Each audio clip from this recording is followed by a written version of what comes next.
Autre titre de l'actualité, c'est après la Toussaint, le jour des défunts, avec certains cimetières qui ont désormais leur blog. Un exemple à Agen, où le conservateur a inscrit toutes ses recherches sur les disparus dans son blog. Jean-Michel Dagné, Benoît Pierre-Morin.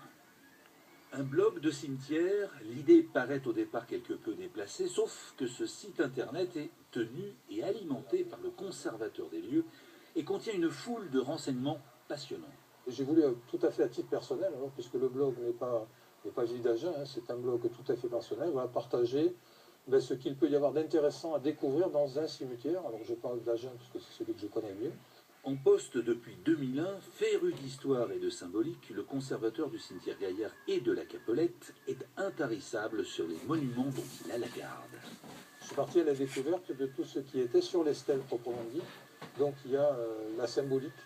Donc il y a différentes formes de symbolique et j'ai commencé voilà, tout simplement à approfondir, à fouiller un petit peu ce que cela pouvait vouloir dire.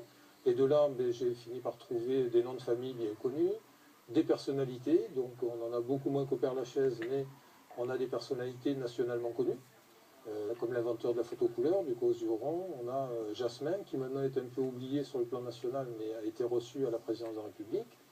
Le blog contient aussi des informations précieuses sur les droits des familles, notamment en matière de crémation. Il y a eu des changements avec la loi Sueur de décembre 2008 qui définissent deux grands changements. C'est l'interdiction de garder des urnes à domicile. Et la deuxième, c'est la dispersion des cendres, qui est toujours autorisée, sauf sur la voie publique, mais avec une obligation de déclaration à la mairie de naissance du défunt. Le conservateur de cimetière, c'est l'adresse du blog, tient à la disposition de chacun les dernières nouvelles de Gaillard, accompagnées de photos des tombes les plus extraordinaires. Une découverte dont